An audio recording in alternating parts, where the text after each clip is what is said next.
My name is Ruben, and I'll be your MC for this session. So this one's called Systems Change, and it's a presentation session. So this means we'll be hearing from multiple groups throughout the session, and we'll have a Q&A time at the end after all three speakers have had their time.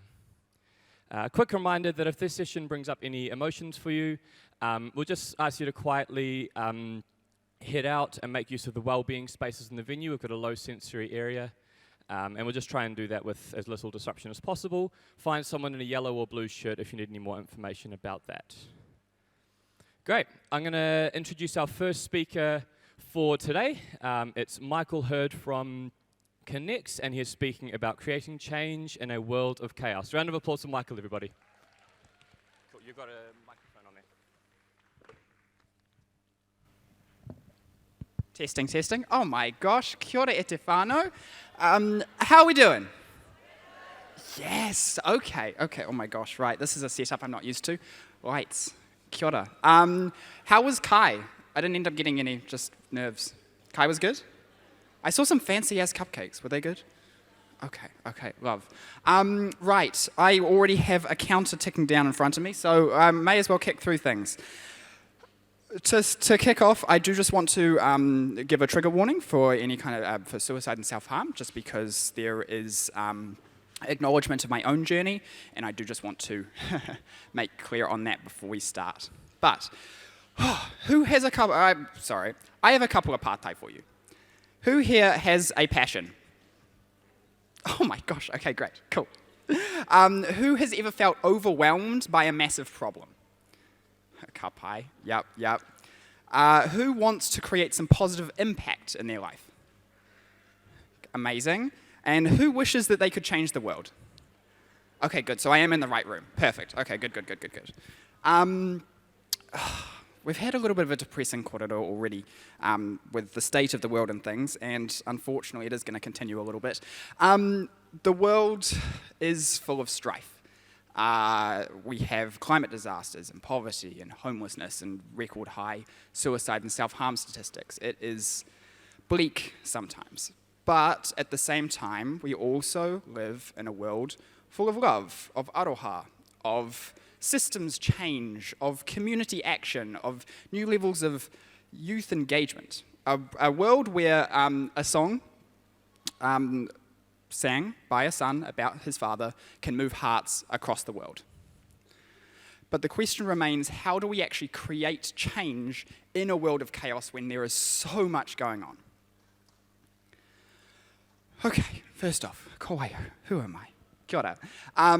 Ko hora ki te moana, ko tainui te waka, ko Ngāti Pāwa, rawa ko Ngāti Maru, Akuiwi. I tipu ake au ki Tamaki Makaurau, e mihi ana aho ki te whānau Heard, ko Michael Takaringoa, ko tēnei taku mihi ki ngā tangata whenua, o te rohi nei, nō reira tēnā koutou katoa. Kia ora. My name is Michael. I use he, they, and ia pronouns, and I'm a person. I'm a person of many worlds and many things, like we all are. I am a student. I am a graduate. I'm a speaker. I'm a listener. I am Māori. I am Pākehā.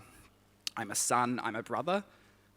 Massive, numerous worlds without even touching on mahi to begin with. And I want to acknowledge that because no matter what I can share with you in the next, 16 minutes and 53 seconds, I don't think can compare to the connections that we can create. And that's why I want to share myself today. My journey. Okay, so now my journey can start in a whole bunch of different places. It could start here with some rad-ass sunglasses, or here with some cooler sunglasses, or here, or here, or here, or here, or here, or here, or here. But it's going to start here. Meet Michael. Michael here is 12 years old, and he has been struggling. He is struggling with feelings of self-doubt, of anxiety, of depression, from a range of different things. You see, he's been bullied his friends, well, so-called friends, are not being great in any way, shape, or form.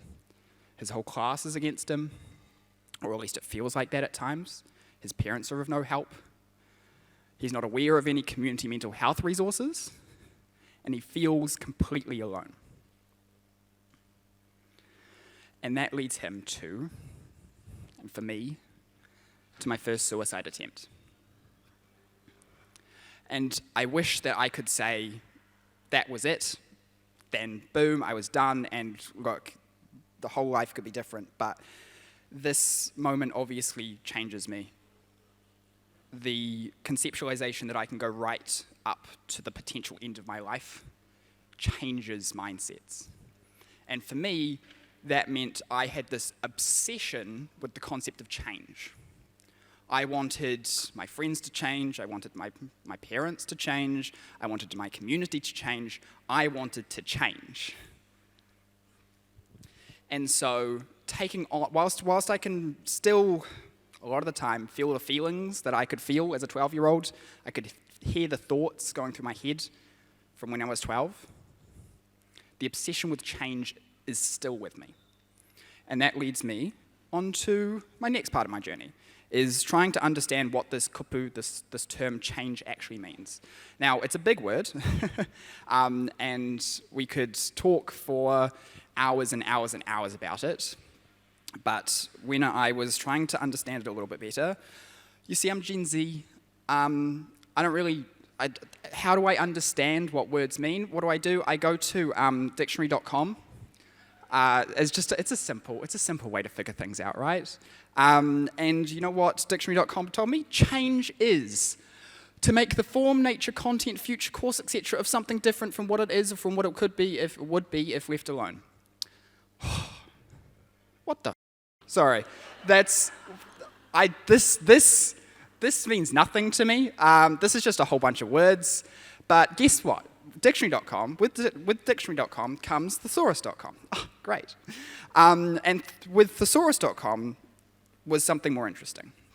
Synonyms for change: adjust, modify, revise, advance, innovate, transform. What I could see was that there was a parallel going on. What we could see is if we drew a line down the middle, there were two different types of change going on. We have, on the left, adjust, modify, revise, the kind of boring, more typical type change, like changing from butter to Nutella on your toast in the mornings. Although why you would change to Nutella, butter is life. I refuse to hear anything else. I know that is a controversial opinion, but I'm dying on the stage with that. Whereas advance, innovate, transform, they feel empowering, like the type of change I know we all want to see in the world. And that comes to the concept of this level up change, and identifying exactly the type of change we want to see in the world is the first step towards doing anything meaningful. Okay, so now we have a somewhat idea, very basic, of what change means. I want to tell you another story. This one's not of my own, but of a man named Blake. And this man, he traveled the world. And he saw a lot of impoverished nations and poverty across the globe. He saw kids without shoes in a lot of these nations, and he was like, you know what? I really want to do something about it. So he went back to the United States, where he lived, and he created this organization called Tom's Shoes. Although, once again, why someone named Blake will call a company Tom's Shoes baffles me. But his organization worked on a buy one, give one model, where someone in the United States would purchase a pair of shoes, and then another pair of shoes would be given to a kid in one of these impoverished nations, often in kind of Central America. Great idea, right? The issue was that he didn't actually talk to his communities. He didn't talk to the people he was trying to impact. And so whilst, yes, giving shoes to these communities was, in technicality, a good idea, it became useless because the real problems that these communities were facing were lack of access to food, lack of access to clean water, lack of shelter in a lot of regions. Shoes were not going to fix those problems. And so we didn't create that level up change he wanted to see with these communities. And eventually there was an impact investigation done into Tom's shoes. One of the investigators said that the shoes were a welcome gift to the children, but they were not transformative. I mean, that says it all, right? They were not transformative. It's basic. I know I'm in the right place. I know I don't have to tell you to understand and talk to your communities. You know this. But let this serve as a reminder to the kind of harm that can be done if we try to take shortcuts or cut corners. But from that story, the question then goes, how do we have these conversations with our communities? How do we create this systems change approach to impacting our communities? And luckily enough, I just one day stumbled across this thing called the iceberg model. Now, the iceberg model is a way to kind of understand communities in a way. And it's a systems change model, a way to understand your community and a way to create solutions from it. Now, it's split into four aspects: events, patterns, structures, and mental models. And I will explain it with an example because I'm a very practical person. I don't really like models, despite, oh my gosh, what am I doing? And so I want to really show this with an example. So, this is a real-world example, change details and names and things, but I just want to give you that preface to understand exactly where I'm coming from with this. We've got a kid, his name is Raj, okay? And Raj has been crying in the bathroom at school, an instance that I know many rangatahi go through, I know that I went through, I know a lot of us in this room will have gone through. And we want to kind of not intervene per se, but try to use our resources in a way that can positively impact the situation. And so the event itself is Raj crying in the bathroom at school. But before we start talking to Raj, what we're going to do is we're going to talk to Maddie. And Maddie is Raj's best friend. And in talking to Maddie, we can get a little bit of an overview of what's been going on. So, Raj has been crying in the bathroom at school, etc., etc. But in actually conversing and having that conversation with Maddie, we eventually learn that, well, Raj has been isolating himself. He's really been struggling and he's really just been withdrawing from a lot of the things that he's been doing. In exploring more and having further and further conversations with Maddie, she says that his support structures just aren't working for him. He's missing out. In creating conversation and korero with our communities, we then can understand the mental models and the best intervention points to create change. Eventually, through building this relationship with Maddie, she eventually says, I don't know how to support my friend. I'm scared I am going to say something wrong to my friend that will make it worse. That's terrifying to me. The concept that a young person wants to help, but can't help because they have been under-resourced, not given the ability to learn skills, the concept that they can identify somebody in distress, but feels helpless in the situation, is genuinely terrifying. But that's what we call our mental model. That's what's going through Maddie's head. What we're going to do now is we're going to switch to Raj's side. So the event is still the same. He's been crying in the bathroom at school. What's above the top of the iceberg, the events, is the same. But then when we start to dive into the patterns, things start to shift. In talking to Raj, he eventually opens up and tells us that he's actually being bullied at school. And so he's having to isolate himself in order to protect himself. Once again, in furthering that conversation, we again learn that his support structures aren't working. But they're not working full stop. They're not working because he feels like he can't access them. He's not really sure about what community mental health resources are out there. He doesn't really trust anybody in his life to go to. And eventually, Raj says, I don't see any of my friends as support options.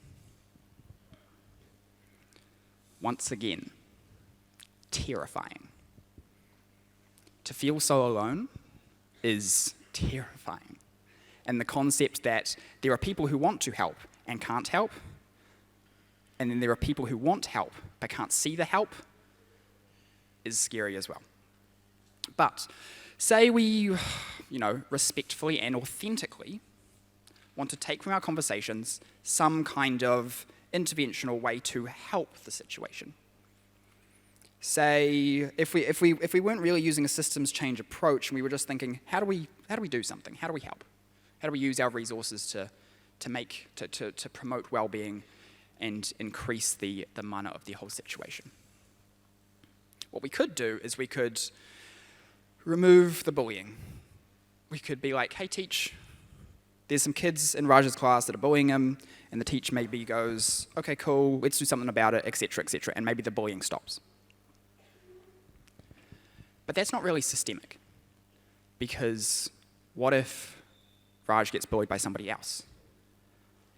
What if these so-called friends or people in Raj's life bully him outside of class?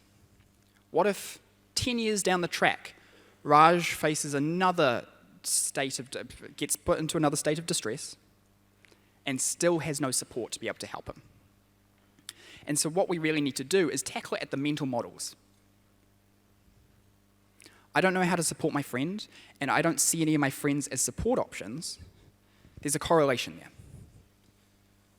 The want to help and the need for help is facing a barrier. And that barrier, well, we see as education.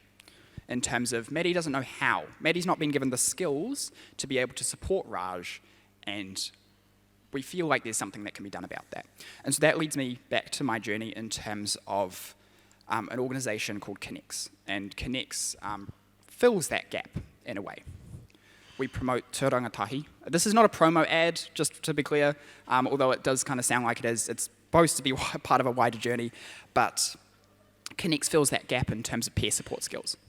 We recognize this as not just a rangatahi problem, as an everybody problem.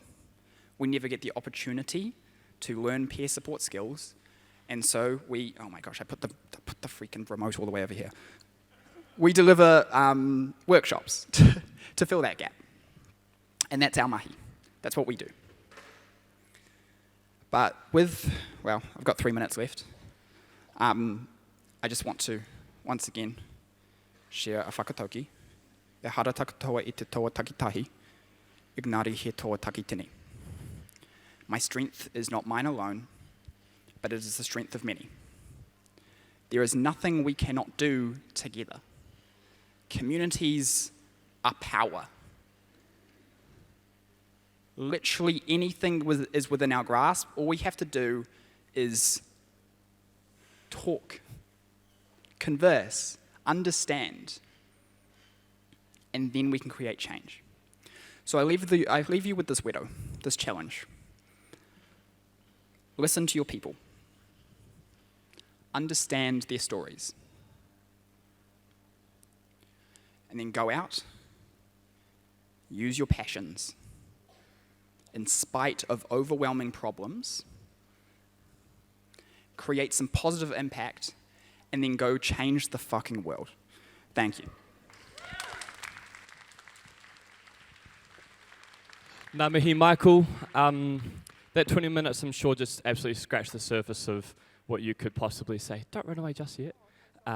So I'm sorry. If you'd like to catch him afterwards for a bit more of a korero, go and tap him on the shoulder. I'm sure he'd love to chat to you. I'm just going to koha this for you. So thank you for sharing your wisdom with us today. Sweet. Round of applause as he hops off the stage. Cool. Our next speaker is one that's very close to home for me. I'm here on behalf of Praxis. I'm studying there this year. And our next speaker has actually just been appointed to the board of Praxis. But today she's here on behalf of Leadership Lab. It's Judy Bruce. Here she is. A round of applause as she comes up on stage. Kia ora koutou. Can you hear me all right? Yep. Is the mic on? Kia ora. Kia ora? Is that better? Okay, let me get this going. That went way too fast. I was just getting into it. It was like, wait, what? Systems change. Okay, this is, thank you.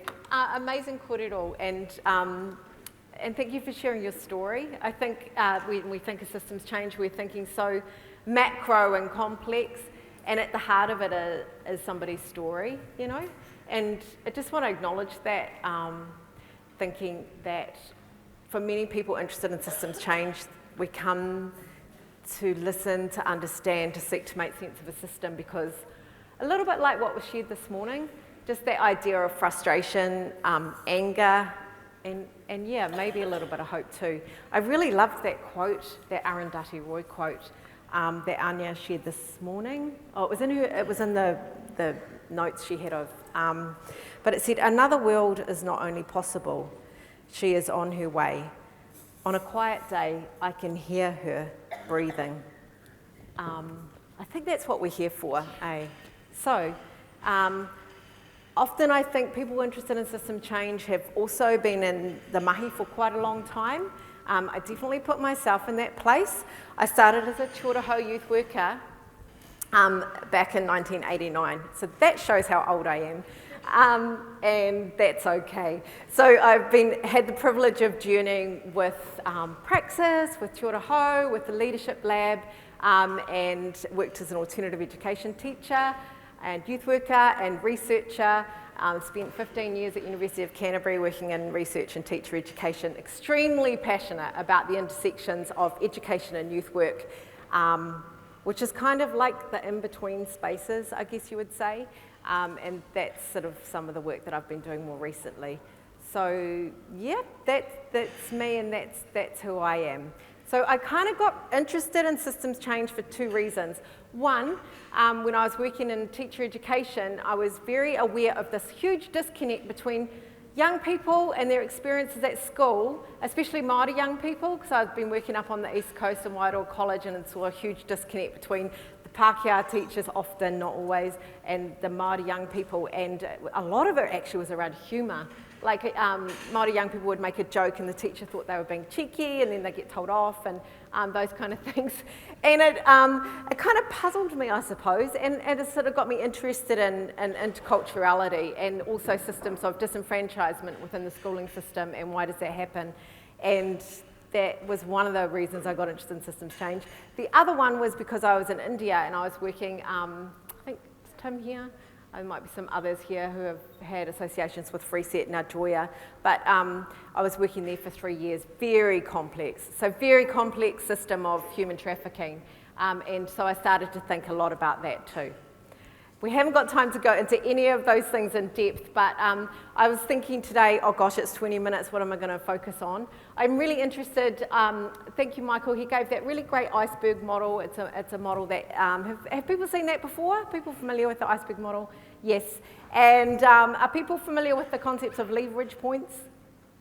No. Okay, so when you're mapping out, there's a system, like a really complex system. I noticed racism this morning was up there in big, bold at the centre of the Slido. That's a complex issue, eh? So we could look at that today. So we'd think about racism. You could map out the system and all the reasons why racism in Aotearoa, New Zealand exists, or why does racism exist within a schooling education system, which is some of the work I do. And then after you've mapped that out, systems change thinkers go, okay, so at what point with our limited resources do we intervene? And that place of intervention is called a leverage point. It's a place where you might think to intervene. So that's what I'm kind of looking at today. And so the model that Michael shared looked at mental models down the bottom. This is another model that shows mental models at the bottom. They're similar. And they have different iterations. They all come from similar whakapapa of, unlike you, Michael, I like models because they help me make sense of my work. But you'll see right at the bottom over here, just acknowledging Danella Meadows, who was one of the first, I guess you'd say, thinking. She wrote the book Thinking in Systems, and it's sort of like the go-to text if you're interested. And just acknowledge too that it's a field that really, in terms of social theory, systems change theory is really quite new, and it's really been started to be practiced more in the last 20 years, but people still don't know. There's still a huge amount of questions. One of the most tricky ones is probably coming back to mental models. That's what I'm going to focus on today. We'll start to talk fast to try and get through things. Sorry, aroha mai. I'll slow down. 6 conditions of systems change come from some researchers, and it's a resource called The Waters of Systems Change. Have you heard of it? If you haven't, it's a great, you can watch the 1-hour YouTube on if you don't want to read the resource. Anyway, it says that there are 6 conditions, the argument is there are 6 conditions which hold a system in place, and in order to create systems change, you need to create change across these 6 systems, okay? So for me, I work in schools, I think about a schooling system. Think about the organisation that you're in, okay? Your organisation has policies, practices, and resource flow, all right? Policies are the rules, practices are the way things are done, and resource flow is where you put your money, your property, your information, your people, all your assets that you have, okay? Where an organisation puts their resource is the true reason that organisation exists, okay? It actually tells you why the organisation exists. Like they might have, say something else, like let's say, for example, a school might say that they exist to create a safe, inclusive environment for students to learn, but when it comes to creating safe spaces, the resources aren't there, then that's not really why the school exists. It actually exists for another reason. So that's one thing to think about. The other thing to think about is, we'll go through them. So that's the first line. The second line, relationships and connections, that's who's in the system. Who and what are the interconnections between the people in the system, all right? And who's at the table? They are relationships and connections. And that also relates to power. If you want to know who has power in a system, it's who's at the table making decisions. So you might have a lot of people at the table, and then you might have only 1 or 2 people that actually make the decisions. They're the ones who hold the power. Who's not at the table is a question that systems change thinkers ask, because you want to know what's missing. Lastly, mental models. Mental models are your worldview, your paradigm, the way you see the world, okay? And that's something that I got most interested in the work I've been doing around racism and intercultural dialogue. And that's what I want to focus on today. There's a time around here somewhere, I don't know where it is, so I'll just keep talking till someone tells me not to anymore. Okay, all right, a couple of things I want to say.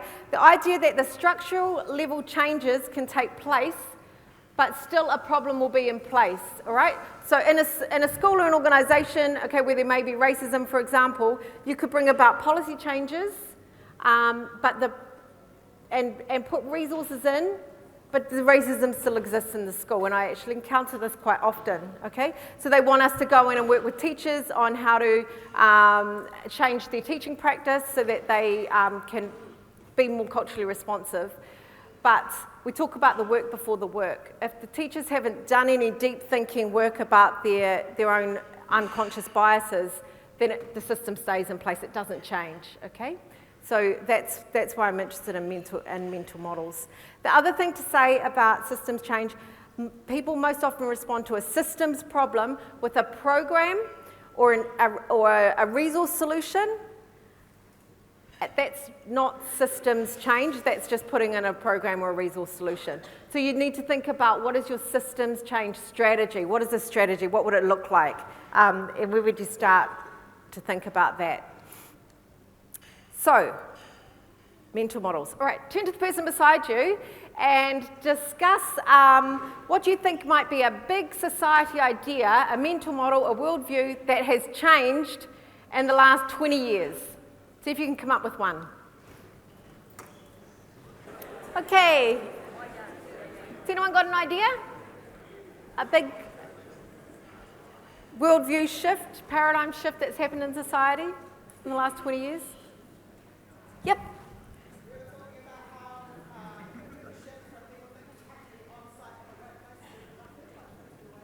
Yeah, that's a good one. Yep. Yep.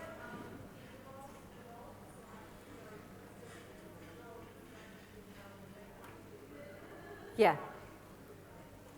Yeah. Any others? Yep. Yeah, that's a really interesting one. And I think in New Zealand, in terms of stigma around depression, what do you think might have been a catalyst for some change that created a mental model shift, shifts in beliefs? Yeah. Yeah. The thing is, like, these things tend to happen over decades.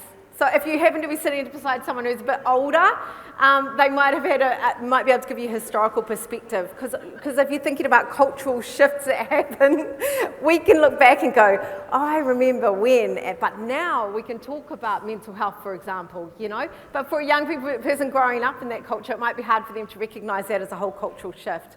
But mental models is probably the thing that I like to think about with systems change the most, because it's the most difficult to shift. It's the number one condition that most likely holds a system in place. So why is that? So basically, to understand a paradigm, you need to understand how our belief systems work. So we carry in our backpacks all of our experiences that shape the way we view the world. So our world view is shaped by our experiences, okay, and the world that we live in, and that's how we see the world. How we see the world is extremely difficult for most people to shift their worldviews, unless they are willing to be open to questioning their worldview, okay?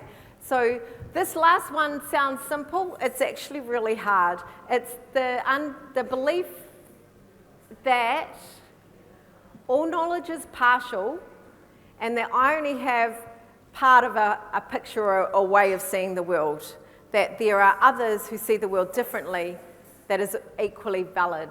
Your youth workers, it's probably easier for you to understand this in some other sectors of society, I would say, but this is important for us to understand from a systems change model. So where we think about all knowledge can be questioned, when you're open to your ideas being challenged or questioned, then you're able to begin to consider having your worldview shifted. And actually, from a systems change perspective, this is really interesting. If you are interested in reading more about it, and you did dig into Danella Meadows' book around leverages, she said that this one around having your knowledge questioned as a systems leader or a systems change thinker is also really, really important. So when doing systems change work. Okay, so to give you an example of a mental model shift, this is just some ideas that came from my PhD work. To understand the world views that exist, I wanted to understand the world views that exist when we have talking about racism and teachers especially, and how do they see others who are different to themselves. And so to understand the world, I did a lot of thinking and working with others around it, and came up with these kind of 4 ways of thinking that people relate to others in 4 different ways. Okay, probably others, but this was helpful for my work. The first one is exclusion. Okay, you are different from me, you are not welcome here. The second mental model or way of seeing the world is inclusion. You are welcome here, come in and be like us. But in actual fact, inclusion, when you break it down, can also be a little bit like assimilation.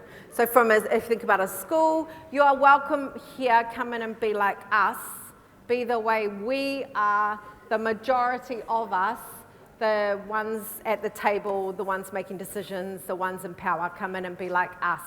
So in a way that problematizes the idea of inclusion. So the third way of thinking about it is celebration of difference. So you be you, I'll be me. It's the idea of tolerance of, I used to say, tolerance of diversity, inclusion, and that kind of thing. And there's a lot of work that happens in this space, and it's good work, and it's centered often around social justice activation that has helped to create that open space for allowing others to be them and their spaces. And often celebration looks like celebration of things like culture, celebration of food, celebration of those kind of things.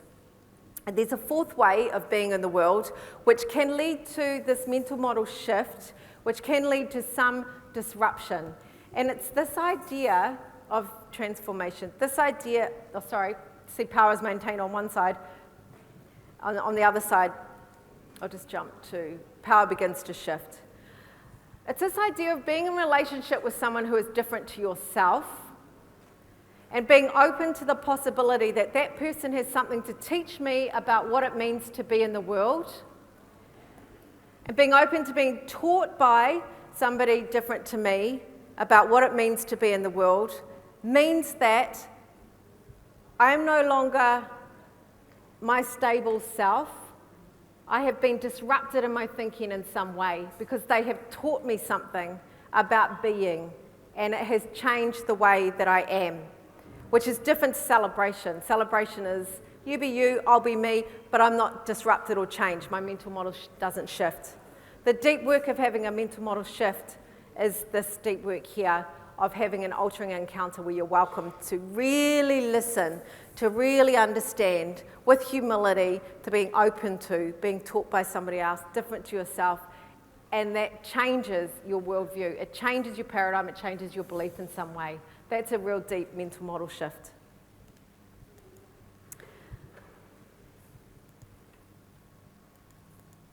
Okay, I have 2 minutes.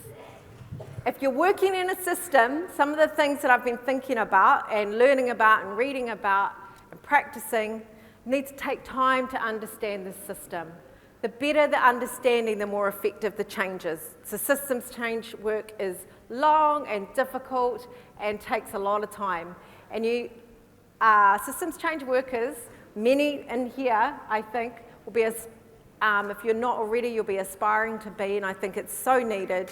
And it's about getting to the heartbeat. Systems change thinkers and workers are often, well, you have to be in the system, feeling in their system, and knowing the heartbeat and wanting to see change happen. Recognise what doesn't work. What doesn't work around racism is arguing facts. It doesn't work, okay? Know the system, know what doesn't work.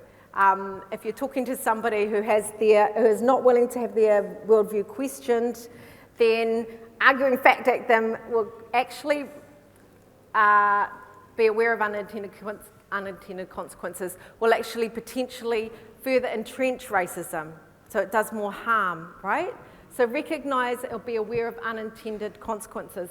Tom's shoes, the other unintended consequence, was, I seem to recall that case study, was undermining an economy of already in the marketplace shoe production that was happening and undermining the sellers there. Learn, iterate, learn again. Systems change is a journey, it's not a planned exercise. Systems change takes years and years often in complex systems. So you can't plan that out, you can't map it out, it's a journey. Journeying with, don't need to tell youth work sector about this, not doing too. All systems have multiple leverage points. Again, coming back to that idea, if you work on one intervention, that's one leverage point, and not considering the whole picture, then you're not going to see the shift happen. So then it's difficult, it's time-bound, and I would say this one here about building coalitions. It's got to be collaborative, working with others across organisations, across sectors, across disciplines is where the work happens because it's coalition. And you can't, it's because it's so big and complex, no one organisation is ever going to bring about a complex system change needed. Recognise your biases, just want to say, as an educator, I will jump in with my education lenses. As a scientist, I'll jump in with your science lenses. What is your bias? Like, know your bias. Bringing a solution to the table, most likely you'll bring a solution that you know about because it's what you know. So you don't want to do that. So that leads me to the final point about understanding systems leadership. And I'm there. So keen to learn more. Leadership Lab is running a webinar series. I'm really looking forward to learning from the amazing Auckland Co-Design Lab on their process that they use, Ākuhata. So if you want to learn more, check that out. Here's some sources. Kia ora koutou. Ngā mihi, Judy. Again, I wish we had much more time to listen to each of these speakers. We're just going to koha that for you. So thank you for sharing your knowledge and wisdom there. I love Involve because of all the connections and stuff that you build. You're talking about what is now known as Joya. And I was supposed to have a co-MC today. I was scheduled to be 2 of us up here. But Christian is currently in India spending 10 days at Joya. So isn't that cool? Hey, I'm just going to read off the paper for this next one. There's a lot of words here. So our next presenter is Ta'asi Vaoga from Te Rourou Ākuhata Foundation and Ben Ritchie from Nicholson Consulting speaking to us about Taiohi Insights, bringing the experiences and aspirations of rangatahi to life through data and story. Kia ora team, round of applause as they come up on stage.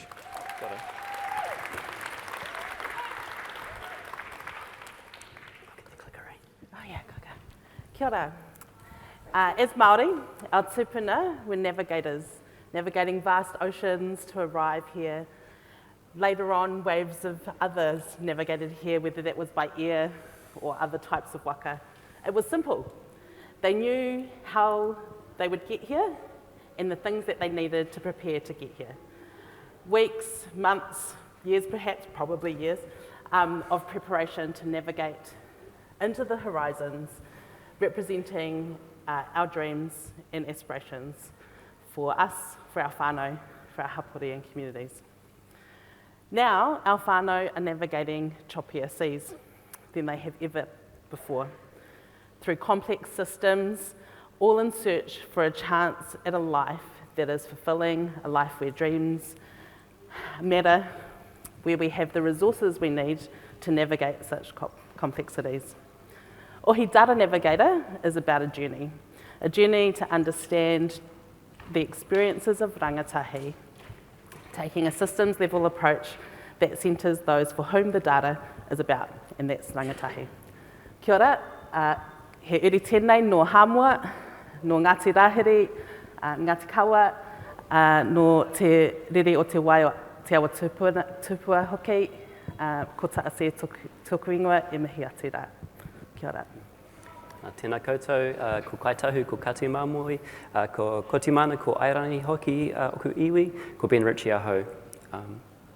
So as a mihi to this kaupapa of systems change, I want to sort of describe about how this project encompasses a story of how we see systems change as key to affecting change in the lives of young people, their whānau and their communities. Obviously a data project of this scale, we're wanting to understand exclusion and disadvantage for rangatahi. Embarking on such a data project, you encounter a lot of complexity, the sheer volume of factors that impact the well-being of rangatahi and how they interact with each other. That can be overwhelming and confusing. So one of the key aspects of this project that's really contributed to this kaupapa has been the application of principles of Māori data sovereignty. They've guided our approach to working with big data, and they've led to the development of OHI Data Navigator. So I'll talk a little bit about what OHI Data Navigator is and about how some of those principles of Māori data sovereignty have influenced our approach. So, oh, is this you? Oh, yeah. It is. Sorry. So OHI Data Navigator is a tech tool and web application which provides access to population-based data about rangatahi to help us understand their experiences at a systems level down to a community level. Using government administrative data, boring words, if you want to know about the integrated data infrastructure, Google that. It takes government administrative data and surveys to get a snapshot of those experiences at a point in time. We have 5 years of data available in the app now. It is free to use and access. All you have to do is sign up. That is a plug. Come and visit us out in the sand. It's just outside here. It's great. So OHI was born out of research informing Te Rourou's strategy, Te Rourou Ākuhata Foundation. This is my team down here. To halve the number of rangatahi experiencing exclusion and disadvantage in Aotearoa. And so we needed a way to measure that. So through our research, we developed a measure of exclusion and disadvantage that shows us the changes over time. I think that's, oh yeah, so we use integrated data, comes from government systems. It's rangatahi centred, it deals with ages of 12 to 25 years of age, and it makes insights more accessible to you, those who are working with rangatahi. So how have Māori data sovereignty principles influenced the approach? So many of you will be familiar with these principles. They're not exclusive to Māori data sovereignty application. So principles of rangatiratanga, whakapapa, whanaunatanga, manaakitanga, kotahitanga, and kaitiakitanga. They each have their expression in the way that we've approached our work to the integrated data infrastructure in particular. So as Tase said, boring words, but they are quite meaningful and have ethical and moral challenges that come with them. So trying to use the data that's collected by government agencies to understand the drivers and barriers to wellbeing for rangatahi is inherently problematic. That data is not necessarily collected with the consent of young people, and it's not necessarily collected with their best interests at heart. However, having said that, it's an incredibly powerful resource. You do go, if you're interested in data, I'll be around as well. I'm very happy to talk about it. But in terms of working with that, application of principles of Māori data sovereignty are a really useful framework to navigate those complexities. But they also set out a holistic, interconnected approach to working with data. In other words, a systems thinking approach. And it's not necessarily something that you hear, you're hearing a lot of it more and more in the data space, but it's still an evolving field. So really keen to have a conversation about this afterwards as well. So I'll talk briefly about how some of these principles have an expression in the systems thinking approach. So for rangatiratanga, through rangatiratanga, as part of our way of working with this project, we didn't just sit in Wellington, which is where I'm from, and collect data and analyse that for communities. An important first step was to go out and meet with communities to acknowledge their mātauranga, to acknowledge that they're the experts in terms of what works for the young people, in terms of what challenges they're facing. So the aspect of rangatiratanga is about meeting with people and hearing those diverse perspectives. So quite reflective of some of these approaches to dealing with the iceberg or the upside down pyramid models. Whakapapa is all about the history and preconditions that sit behind those data systems. So as I'm sure you know, but the first census wasn't collected just out of interest for the government. The first census was run back in the 1800s to understand whereabouts Māori live and whereabouts there might be easy access to land that could be taken. So it wasn't really about the wellbeing of people, it was really from that perspective. So understanding that these are the reasons why Māori are reluctant to engage with official government systems is an important part of the approach to this project. Whanaunatanga is about interrelatedness and connection. I won't go on too much about all of those because I'm seeing the clock ticking down as I'm talking. Kaitiakitanga, though, is an important one. It's about taking a long-term intergenerational perspective to this mahi. OHI Data Navigator has a governance structure that takes that long-term focus. Kotahitanga as well is an important aspect of it too. So for myself, I'm coming from a data consultancy in Wellington. Our approach isn't to just sit in Wellington and guard that data and use it ourselves, but really we're wanting to put it in the hands of communities. We see it as a really important tool that people can use to drive system change within their communities, so that's a big part of this kaupapa. All right, it's me again. So I'll talk a little bit about the process too. It wasn't just a data-driven piece of work as well. So it began with a literature review, which looked at the literature on risk and protective factors for young people in Aotearoa, but also internationally too. And just to read a direct quote from that, but to link to the systems approach that sits behind this mahi, young people are at greater risk of becoming or remaining excluded and disadvantaged when they experience risk factors early and over sustained periods of time. Multiple risk factors, and when risk factors experienced are exacerbated by wider structural issues. What that literature review revealed was that across many domains of life, so those domains of life include health, education, safety, but mostly with the focus on youth justice, housing, unemployment and employment, income, cultural identity, social connections, environment, civic participation, and leisure and recreation opportunities. So more or less the whole range of life. What we then undertook was an activity of system driver modelling, so similar to some of that stuff that's been outlined before, to understand where the leverage points are to affect deeper system change. And then that's what drove the data model that sits behind the OHI Data Navigator. So that data model sets out a model of multi-dimensional wellbeing for rangatahi, and we'll show a few screenshots of the tool, and you'll see that the data is aligned to some of those dimensions where that data is available. It's aligned to the literature review and guided by the driver modelling exercise. It is, however, limited to the data that's collected by government and the way that that data is framed. So that's always something to bear in mind and something that we're working to improve as we go through, both within OHI Data Navigator and our work across the system. Of course, working with essentially deficit-based data, we wanted to make sure that the mana and wellbeing of rangatahi is enhanced, and so we continue, as it started, to centre rangatahi voice by talking to rangatahi, sharing the data with them, asking them about their aspirations for the future. What are some of the things? It's all kōrero that we've heard before, and we know we've been collecting this type of data for years.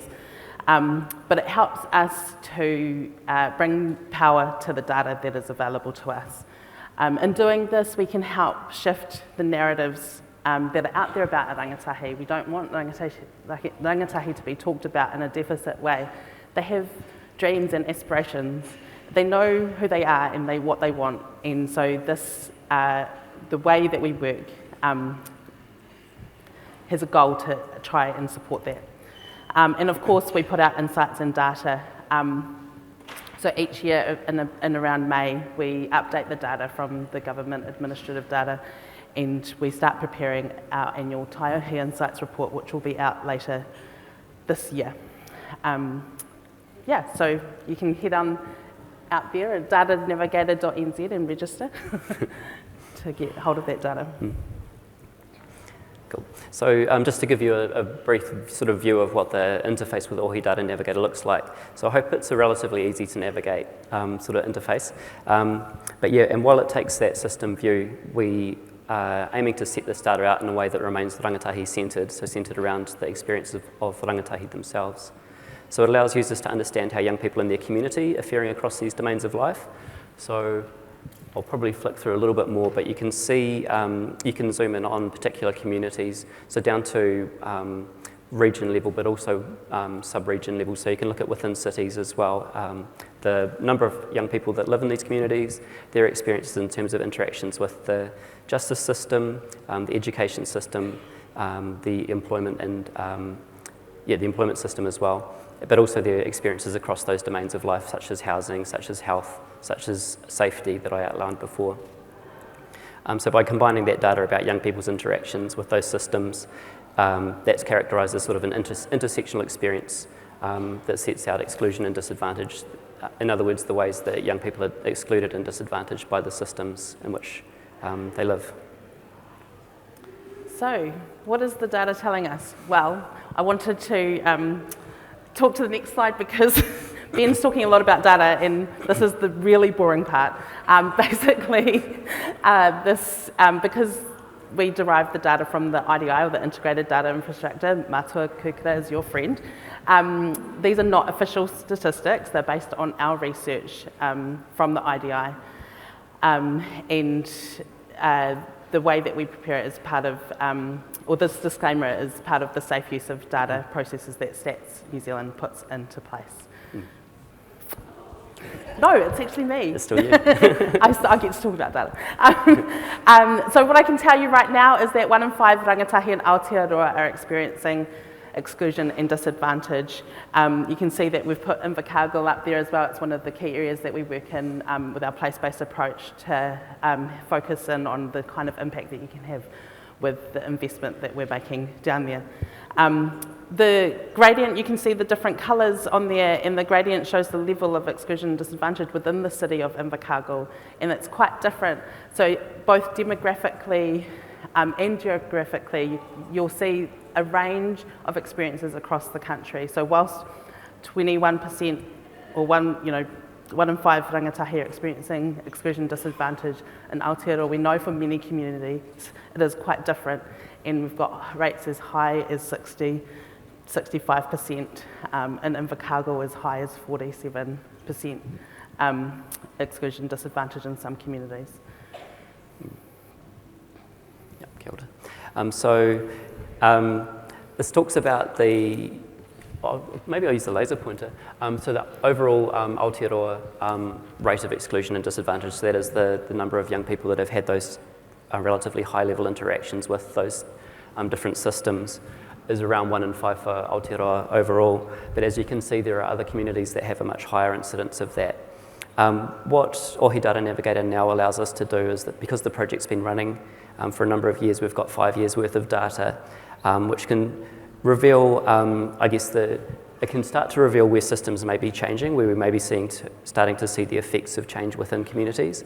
It's not immediately apparent just yet, but when you start drilling into the further data for those smaller geographic areas, that's where those changes can really become apparent.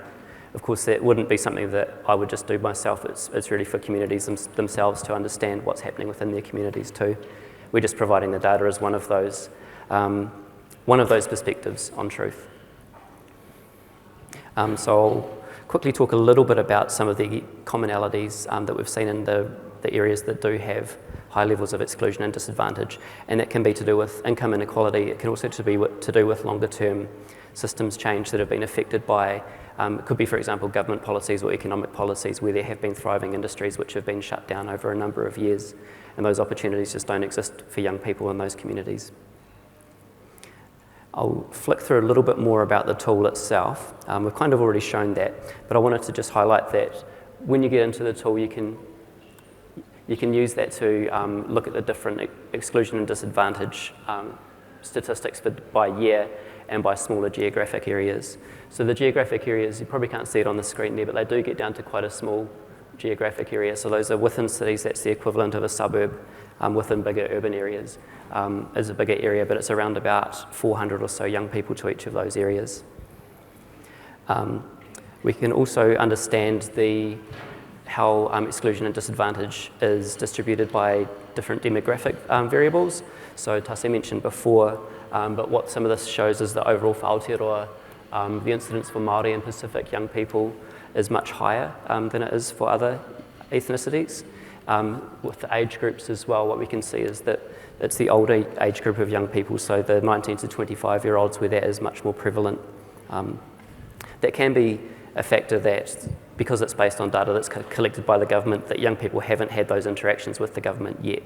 So they're not showing up as showing up early in the system. Another one as well to highlight that issue of income inequality is areas that are facing a higher level of social deprivation. This is the higher deprivation neighbourhoods have a much higher rate of exclusion and disadvantage as well. And in terms of the other data points that are collected within the tool and the way that those are displayed against each of those different domains of wellbeing for young people, here's just a bit of a screen grab to show how that looks. But yeah, definitely it's much more meaningful when you're in there interacting with it. Hopefully focusing in on a community that you know well. As I mentioned earlier, we continue to engage with rangatahi directly about their experiences, and this is from an engagement that we did in Invercargill at the end of last year, asking them about what is wellbeing to them and what are the barriers and challenges. We also talked a lot about lots of different data points, but it's not represented here today. The most powerful thing that we can do with data is enable rangatahi to tell their truths, tell their story, their kōrero pono.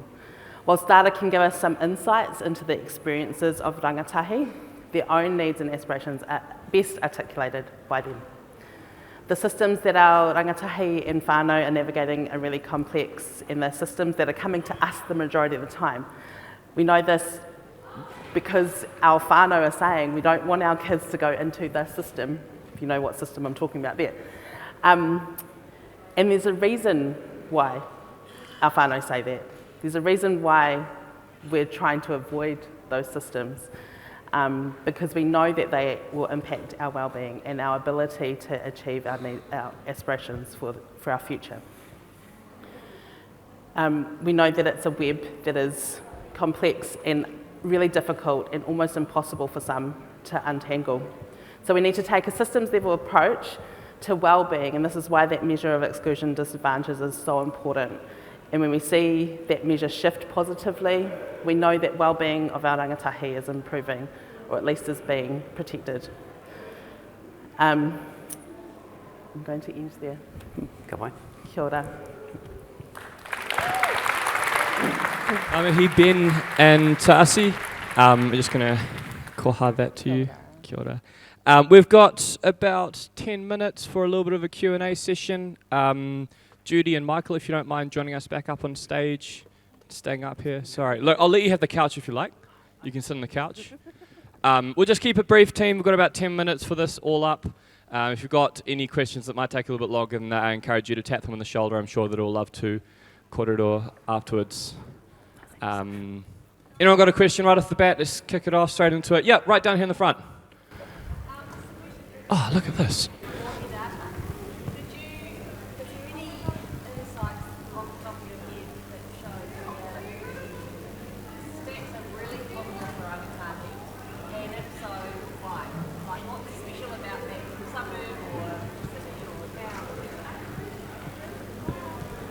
Looking at me? Who won? What I want to know. Yeah.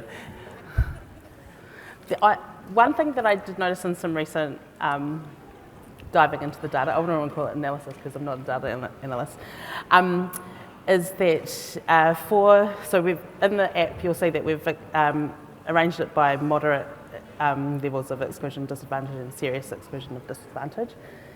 And so in some of the communities where you see quite a, I want to call it drastic, but I know that Ben would say something different, but where you've seen a decline in the experiences of exclusion disadvantage, the people that are experiencing the most decline in those experiences are in the moderate level, but the serious level is not changing. It continues and is sustained over a long period of time. I found that really interesting just because obviously there's a group of young people who are interacting a lot with these systems, who are, being supported well, but there's still lots. There's a portion of those young people who are experiencing exclusion disadvantage at a more serious rate that aren't being supported. That doesn't really tell a awesome story, but I could quickly add as well. So I think within the app you can see areas that have got much lower rates of exclusion and disadvantage, and I guess the sad aspect of that is that does equate to suburbs and neighbourhoods that are affluent, that are privileged. So the short answer, unfortunately, is that it equates to privilege. We haven't got enough data yet, or it's just becoming to be enough data yet, where you can start seeing for smaller communities starting to see some positive changes.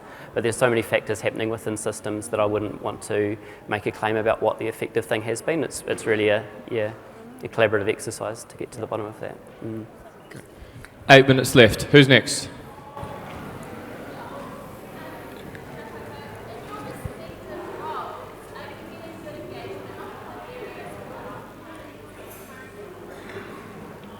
The political parties? Yeah, and for all of you, are we getting good engagement from various political parties?